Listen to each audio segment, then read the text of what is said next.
In July of last year, I went up to southern Norway, where I have a little holiday cabin. The cabin is situated out and above the little town of Eve, approximately 65 kilometers from the port of Kristiansand to the north. To get to the cabin, you have to drive up from Eve on a paved road, which takes you up into the hills. It passed lakes on the way and a handful of houses, and lots of forest and water runs. My cabin is on the very end of that area, 16 kilometers into the wild. Besides one other cabin that is situated 500 meters away and only occupied from time to time, I am all by myself out there. My cabin is above a small lake resting on a slope. On the third day of my arrival, I went outside into the cabin's deck to have a cigarette. It was about 10 p.m. and I'm still very light outside because it is summer months and the sun never really goes down here. I heard noises, water splashing and grunts, coming from the lake below. The shore is about 30 meters from on the deck of my cabin. I walked up to the edge of the deck to see what it was because it really freaked me out. When I looked down to the shore, I saw a hunched over, hairy creature trying to pull a dead moose onto the shore by the neck. The thing turned around and has apparently noticed me, standing there looking at it. It had swung its head around violently, giving me a grim kind of look. It turned its back to me, and it casually ran into the bushes. The creature was about man size, 180 centimeters or so. The weight I could guess was probably no more than 250 pounds. It had a protruding snout like a wolf's, upright ears, not too big, and was covered in tacked-like brown and black hair. Its arms and legs were normal size. The legs were straight, and the overall appearance was pretty slim-bodied. I went back inside the cabin, panicked and locked the barricaded door, and blocked the windows. I went out for an axe, and I kept it in the utility room by the front door usually. I sat in a chair by the back door, lights off, only the oven and fireplace was lit. I could not believe and make out what it was, and I was freaking out even more at this point, realizing that far down south in Norway, there are basically no wolves or bears. 10 minutes in, I heard the most radical howls that I have ever come by. They sounded mad, crazed in a way, and did not even try to get to the car, which was right out front close to the main entrance. I was petrified and could not shut one eye the whole night. The howls and commotion outside in the bushes went on pretty much all night as well. The next day, I carefully left the cabin and went for my car to head into town. The problem is, I have no internet or any connection out there. I went straight to the police station to file a report of what I saw. The officials told me it must have been a big dog trying to put me off. They did not laugh, as I expected. They did not look me in the eyes and started talking about each other in Norwegian. They looked at each other in the eyes, however, seeming a bit nervous. I was complimented outside because I was getting pissed about being put off like that. I received no copy of the report or anything like that. The last few days of my stay, nothing else happened except that carcass of the moose was picked up by someone. Nothing left at the scene. I checked with a local and asked him if there were any bears or wolves that far south, just to confirm that what I already knew. He replied no. Besides all that, I forgot to mention that the creature casually went off running on two legs. To this day, even though it has gotten better, I feel paranoid, even around familiar places like my house, yard, and whatnot.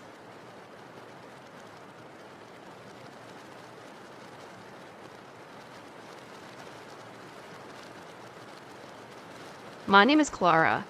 I live in the upper state of Michigan, and I love to hike and camp along with some hunting. I went out one day with my stepdad to go hunting, so we could catch some deer and whatnot. Once we got to the location where we were going to hunt, we packed up our gear that we had brought from our house. I smelled something foul, like a pile of garbage, of rotting fish mixed with some really bad body odor. We ignored it and thought something was dead laying around nearby. We made our way through the woods onto a beaten-down path that we had found close by. Once we got quite a ways out there, we stopped and took a couple of minutes of silence to hear what was going on around us. We heard a huge crack in the background behind some large bushes. My stepdad instinctively grabbed his sidearm from his holster, and that is whatever it was growled at us and sped off.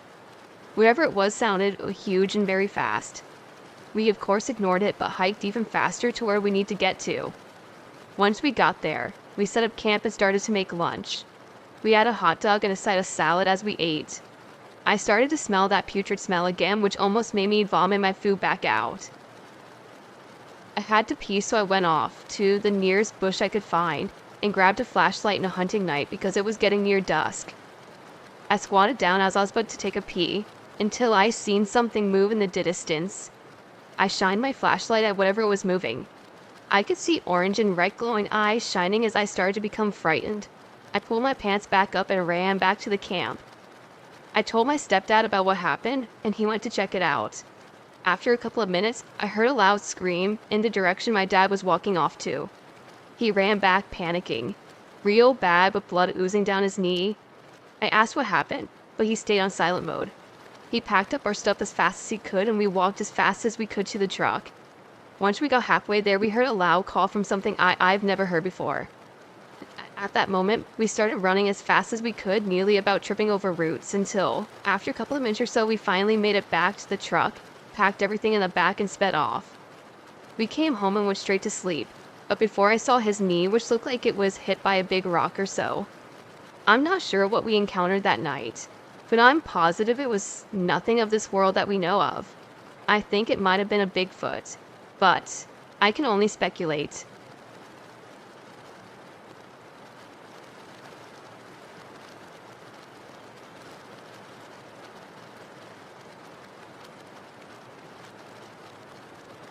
I'm 26 now, and living in Pennsylvania. But when I was growing up, I lived in Montpelier, Vermont. My summers were spent hiking mountains, swimming in lakes, and exploring expansive forests. I knew that my state had bears and rattlesnakes in its more secluded, mountainous regions, but I never imagined that there was anything more terrifying than those out there. When I was 19, my friend Emily and I went to Moss Glen Falls for a day of swimming and picnicking, and it gave us a nice change of scenery from campus. The waterfall is located in Stow, which is a remote town in Vermont that has a population of barely 4,000. Emily was from another state and had never really seen much of the area beyond our college campus. So I figured showing her some of Vermont's quaint locations was in order. The day was perfect. We had packed plenty of food, sunscreen, and towels. And since it was a weekday afternoon, there was no one else at the falls except for an elderly couple who left not long after we got there. We spread our towels out on a large rock by the falls and alternated between climbing up the waterfall edges to get to the swimming pools and relaxing in the late afternoon sun. It was peaceful, and it was the perfect break for a long day of homework and classes. As the day wore on, Emily wanted to explore some of the trails near the falls. I was familiar with a few of them, and I tried to keep her on those. What I didn't account for was that she would insist on exploring some of the more outlying trails, and that we would consequently get lost. We spent nearly an hour walking in circles, our arms and legs getting covered in mosquito bites, and our bathing suits drying uncomfortably onto our skin.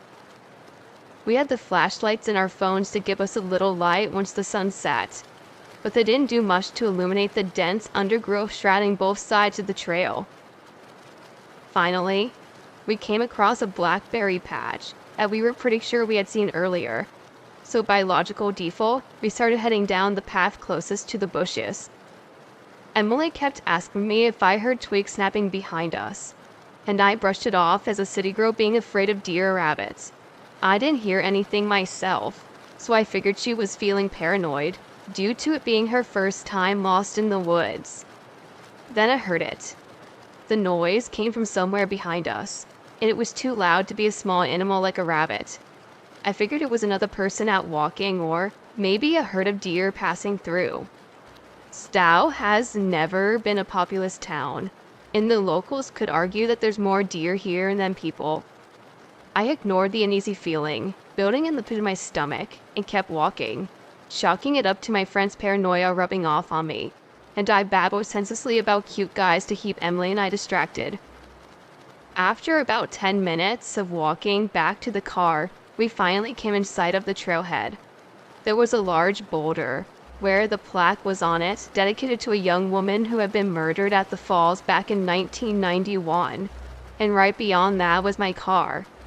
As we neared the boulder, relief evident on Emily's face, a weird noise came from the woods behind us. It sounded almost like a cat, but it was distorted and static, like it was coming out of an old radio. My first instinct was the fact that the cat was wounded or in danger. I've always been an animal lover, and if there was a hurt cat, I wasn't about to leave it out there to become a coyote snack. I turned around, ignoring Emily begging me to just get in the car, and peered back into the trail. I gave Emily the keys and told her to get our towels, now that we knew where we were, and I promised I'd be back momentarily. If I didn't find the cat right away, I wasn't going to spend forever looking for it, but I couldn't just drive away either. With the loss of the second flashlight, the woods seemed to be a bit more eerie to me, and the darkness was nagging at my peripheral vision. I walked a little ways down the path as I called to the cat, hoping to locate it by his meow, for I didn't hear anything for several moments. I was about to give up when I heard a low, out-of-place laugh behind me. I spun around, my heart beating way too fast, but all I saw was a large buck. I remember muttering something stupid, sneaky deer, then I headed back to the trailhead. That was when the deer laughed again, and I froze. The harsh sound was completely unnatural. For those of you who do not know, deer don't make sounds like that, they just make grunts. They don't make any sort of laughter-like noises, and even if they did, it wouldn't have the same cadence as a human's laugh would. And as this deer, it had a human laugh. This situation was weird and unnerving, and I kept hoping that someone would pop their head out from around a tree and tell me it was a prank. That didn't happen though. The deer took a few steps towards me, and then that odd cat sound came from it. I almost literally threw my hands up in a nope gesture, and I just started walking away from it as quickly as I could. I was almost in sight of the end of the trail when I felt something snag my hair, and I swatted it away, thinking it was a branch since there was a lot of low-hanging trees along the trail. But the sensation turned instantly. I reached up to tug my hair free, but it wouldn't come loose. I turned to face the offending tree, my heart thumping in shock. The deer was now on its hind legs. It had my hair caught in one of its antler points. The snarls from a day of swimming and hiking were entangled around its antler. All I could do was to stand there as I felt its cold breath on my face. It was not warm, and it was not hot, but icy cold breath reefed around me. I let out the most shrill scream I had ever heard myself make, and I violently yanked my hair off its antlers. I sprinted for my car, screaming the whole way for Emily to start it. I heard the engine turn when I neared the boulder, and she didn't hesitate to floor it as soon as I was in the car. The tears streaming down my face were enough motivation. She didn't question me until we were nearly 5 miles from Moss Glen. I told her about the weird noises and the deer getting up in my face. I told her it startled me, and then on top of that, the stress of being lost was just enough to make me panic. She bought my explanation, agreeing that we were both super tired, and adding that my mind was probably playing tricks on me. I haven't returned to Stow since then, even though I have visited Vermont recently. I know there's probably some sort of rational explanation for what I saw and what I heard that night, but I haven't been able to find what that could be.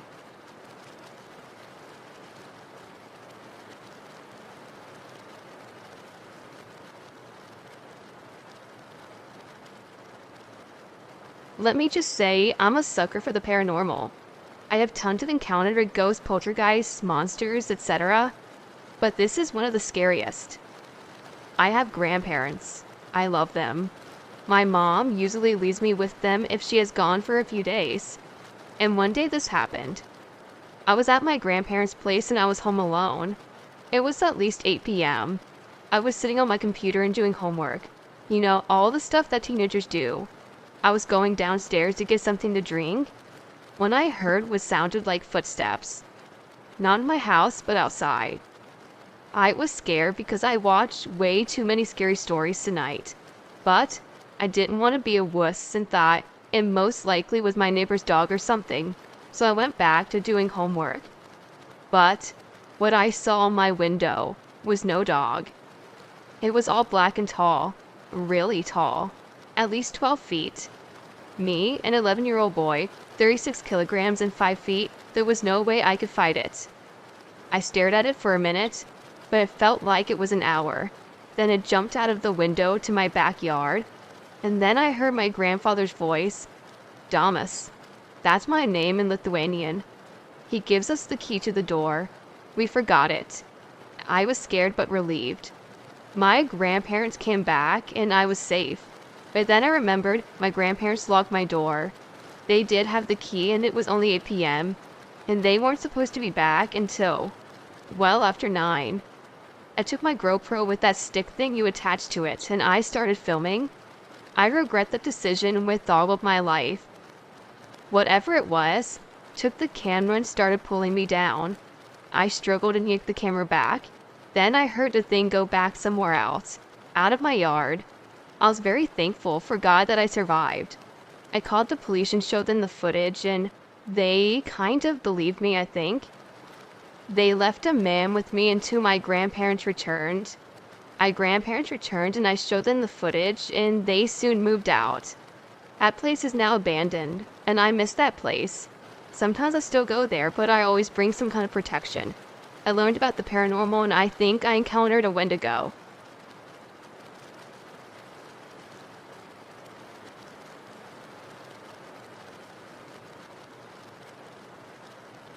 My name is Paul.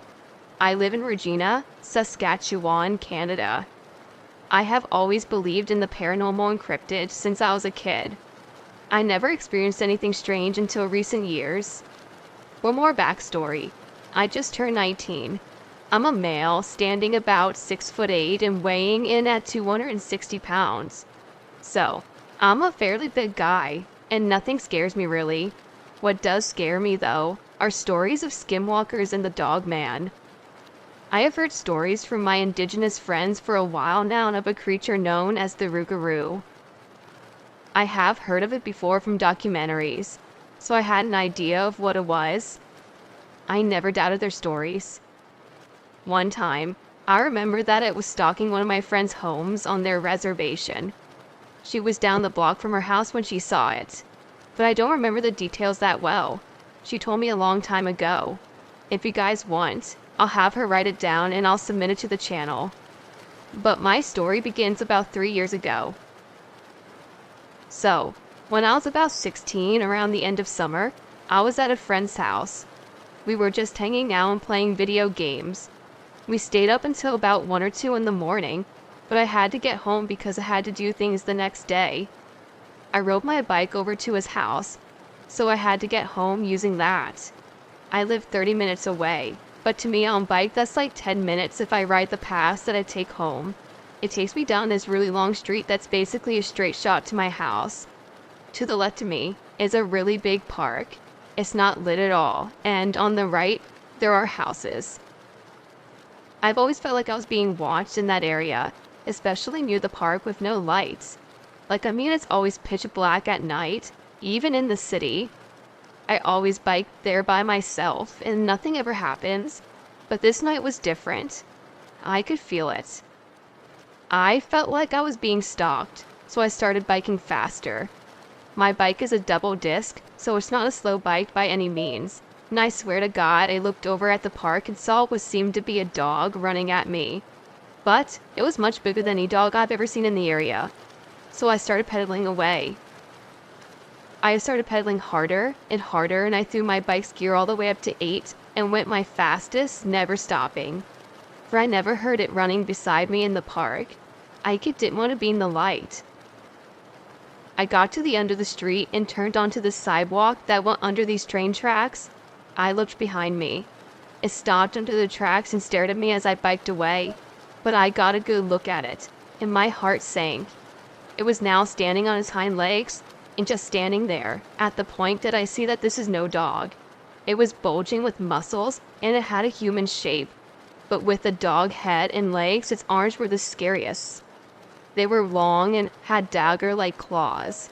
Its breathing was ragged from running along beside me for so long. The look it gave me was pure vile. It was a mix of hatred and hunger, like it hated my existence.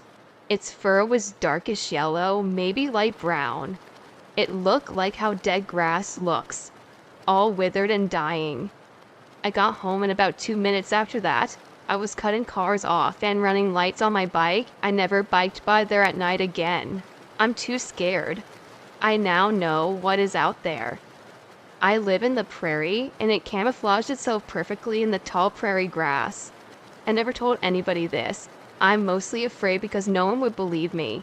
But I think it was a dogman or maybe the rougarou that my friends told me about. But after researching that, I found out that people's pets were disappearing from the area at the same time that I saw what I think was this dogman.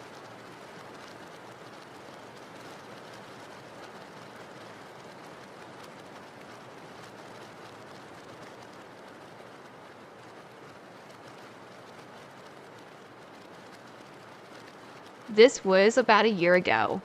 A few details out of the way first. I was living on 44 acres of mountain land. There are several buildings on the property, but the main two are currently my parents' house and their guest house.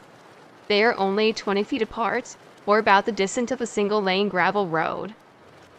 I was in my parents' house, cooking something. My house was the guest house. It doesn't have a kitchen or anything, so I used my parents' house for cooking and showering and stuff. No one but myself was living on the property at the time. Okay, to the story. I was cooking. I had heard the house shake. I'm not sure how to otherwise explain it, but it sounded like the corner of the house shook. Kind of like a dog just shook off after getting out of the water. Well, coincidentally, there's a creek right next to the house. So I walk into the living room from the kitchen on my way out the front door to check what's going on. I don't see anything. I looked outside and didn't hear anything moving. I was about to close the door and the cat comes in. Huh, strange, I thought. But at the same time, it didn't faze me too much because it's a cat. They come in and out at all hours of the day. Well, sooner than later my food was done, and I wanted to go back to my house so I could watch TV. As I was walking across the road, I noticed a figure to my left.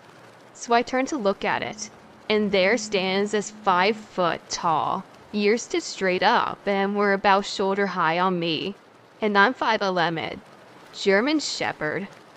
It was standing regular, like a dog would, but its eyes glowed red. It was complete silhouette of an animal, so I didn't see any features, but it had the build of a German Shepherd. It didn't move. It just stared at me. 10 feet away from me, I darted into my house to grab my shotgun, and I came back outside to find that it was gone. No sign, no sounds, nothing, it was just gone. I fired off a couple rounds in case it was still around somewhere off, but it was gone. My parents want me to believe it was a coyote. Coyotes aren't built that beefy, and this thing was freaking huge, and buff, like pit bull bred to kill buff. Most accurate description of the animal that I can think of with glowing red eyes, vertical pointed ears, a thick head, round like a pit bull but German Shepherd shape, a thick body. I couldn't see anything below the chest, I was too focused on the eyes. But it did look like it had legs that was standing on the ground, and it was unnaturally still.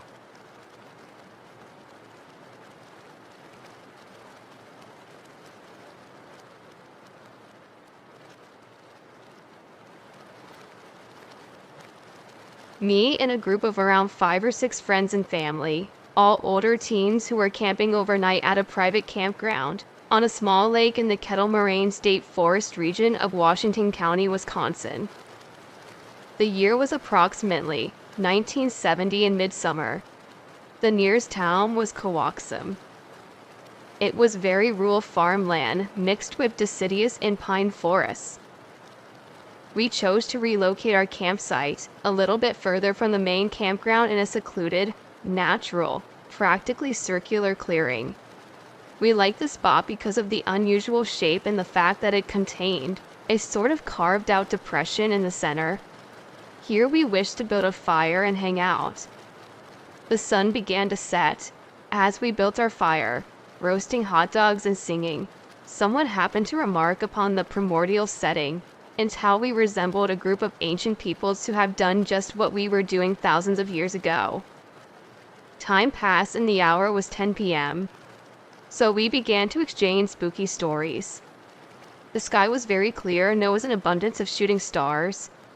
Also, the moon was bright, so we could actually see quite a bit of what was going on around us. There were crickets, of course, but no other folks were around, only us. Suddenly, from off in the distance in the woods, we heard the sound of something coming towards us, breathing heavily. This area had long ago become devoid of any large wild animals. Pieces of wood were crackling and breaking as it walked. We could hear large, trudging footsteps in the underbrush in a loud, snarling, huffing, puffing, breathing sound. It did not sound like an animal, but more human. Soon, we also heard twigs snapping in the creature, whatever it was, getting closer and closer to the edge of the woods and nearing our clearing. It let out several blood-curdling growls and was so close we were terrified. That was all it did. That's all it took for us to be shaken. We gathered up all of our gear and ran out of there as fast as we could so the creature could not get us. It really was trying to chase us out of its spot, I believe. None of us slept the entire night. I have been in camping situations where young men try to scare you, but they were usually in groups or drunk and end up showing themselves. This was one creature against several of us, and it showed no fear. I am sorry to say that we did not get a solid glimpse. At the time, everyone knew about Bigfoot, so we assumed that's what we encountered. We talked about it, but never found out what was actually out there, until I heard of the research on something called Dog Man. Could this possibly have been the man dog? Let me know what you think.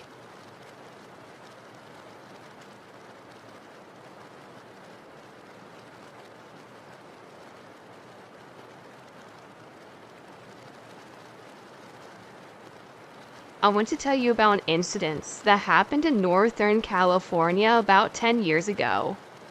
I did not see this. I interviewed the woman and her son about the sighting and an eyewitness that did not know her or her son. This happened about the same time that there were a lot of chupacabra sightings elsewhere. The middle-aged woman, with her 16-year-old son, was driving in her new, to them, used car. It was a convertible. They live in the foothills of the High Sierras, at about 2,500 feet elevation. They were going to the store. She and her son were driving from their home down the only mountain road towards town. The road drops off to the left into the canyon and dropped down from the road at 1,800 feet. On the right is a trail, then tapers off the canyon to the west. She suddenly saw what she called the dog from hell. She described it as the ugliest and the weirdest looking dog she ever saw. It was black and the dog's neck was 2 feet long between his head and shoulders. I named it the snake dog. I reported this to other people, and at the time I did not have any photographs, so I did not go any further. She said as fast as it appeared, it had gone to the right of her car and disappeared. The car was going no more than about 35 miles per hour. She swerved her car to the left to avoid hitting it. The car swung around, and now was going backwards toward the side of the road. As it shot off the road and over the canyon, the car flipped over upside down. They had their seatbelts on. The car flew out at about 100 feet. It landed upside down about 90 feet down and sloped from canyon wall.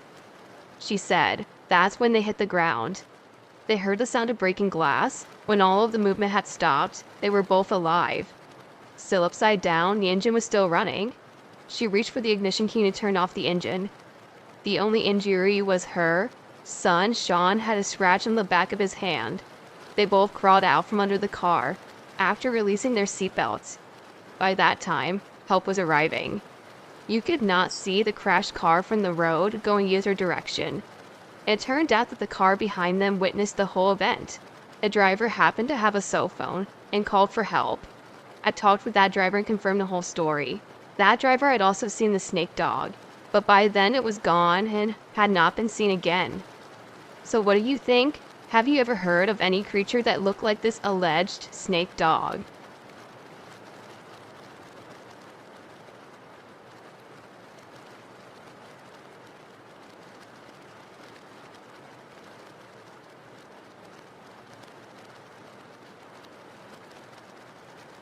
I grew up in Albuquerque, New Mexico.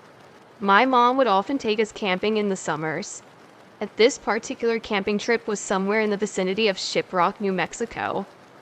My mother took my older brother Chris, who was 10, and myself, who was 8, camping often in those days, and preferred dispersed camping on BLM and MPS land to campgrounds managed by, just companies.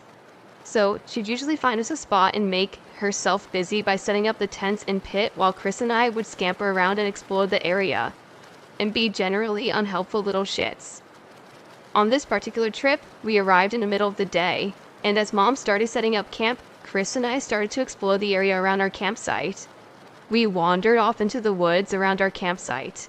Being in the desert, it was really just stunted trees and sagebrush, so I hesitated to describe it as a forest. But the trees are bush and they're taller than me, and provided a decent screen. I wandered down into a gully and came face to face what I could only describe to my mother later as a wolf kangaroo.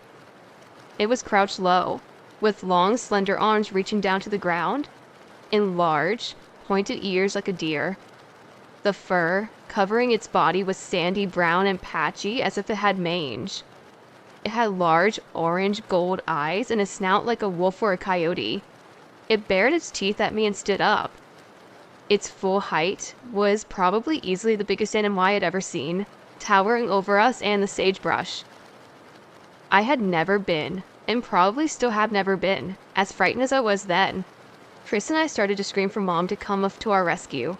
Chris regained his senses before me, taking off running back up the embankment to the campsite. The wolf kangaroo thing turned and sort of, speed skated away from us through the bush and screamed. Its legs were backwards like a dog's, and its strides took it far away and fast, and definitely faster than any deer antelope I had ever seen. After a split second of staring in horror, I followed up my brother up the embankment, screaming bloody murder for my mom. We were so frightened that my mom packed us up into the car and moved camps, conceding for once to stay in a managed campground. Chris and I were too scared to sleep in our own tent that night, and clung to our mom at the smallest twig snapping in the brush. So that's my story. I hope you guys enjoy it. It is kind of bored compared to most other cryptid kind of stories, but it is 100% true. Me and my brother Chris have never been able to find an explanation for what we saw that day in the bush.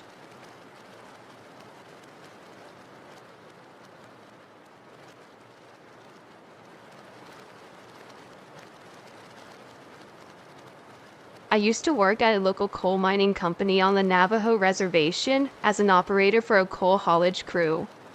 I drove haulage equipment, and it was one of those Crest 240-ton coal haul belly dump trucks. If you've seen those trucks, they're pretty huge. They're about 2 to 3 stories high and about 1/3 length of a football field. They're massive. I remember that I was working the night shift, which started at around 11 p.m. Before we started the shift, we were required to do a pre-start inspection on our equipment. I walked around my truck and I went to the rear of the truck, lowered the stairs that gave me access to the engine bay. I walked up the stairs and started my inspection. I found a pretty bad coolant leak on the truck. I climbed back down and went into the cab and called my haulage supervisor. He answered me and asked if I can drive the truck back to the main shop for repairs. So I left the ready line and drove the 6 to 8 miles back to the shop, and I called the shop maintenance supervisor, and he instructed me to drive around the back side of the shop and park the truck there. I drove around the shop, parked the truck, and I wanted to see how much coolant I had left. I climbed back down from the cab, walked over to the back side of the truck and lowered the stairs. I checked the coolant level, and I had significant loss of coolant. I called my supervisor over to the radio and asked him to pick me up. As I started to walk away from the truck and towards the shop, I had seen it. It was black, like a bull mastiff. It walked weird. It had patches of tan fur missing, blotches of black skin, and its head was massive. The head was as large as a pumpkin, and it bobbled like it was unbalanced. It had unnatural look, like nothing I had ever seen. This thing walked on all fours and was about 4 to 5 feet tall. It was about 100 feet away, and I was walking toward me. My first instinct that it was a sick dog, mange-infested and malnourished. It continued to walk towards me, and I thought this sucker might be sick and have rabies. I took out my flashlight and signed it right at it, yelling at it to stay away. It continued to walk towards me. It was then that I noticed that it wasn't alive. Its eyes did not have a reflection. Its eyes were black and solid. It wasn't natural. I reached for my pocket knife and yelled at it to stop, and I drew out my knife. It stopped. By then it was about 20 feet away. I was still walking towards the shop in a parallel. I never looked away. I thought it could attack me. By the time I got to the shop door entrance, it started to walk towards the east. I went inside and got to the shop supervisor, and we both came out. It wasn't about a minute later, but it was gone. We walked to the east and my supervisor just drove up. Now, there's only one way into the backside of the shop, and my supervisor should have seen it, but he didn't. I explained to him what I seen, and he said that he didn't know what it could be. My supervisor said that it could be a skinwalker, and that it usually was seen around the shop. The rest of the shift I stayed with my supervisor.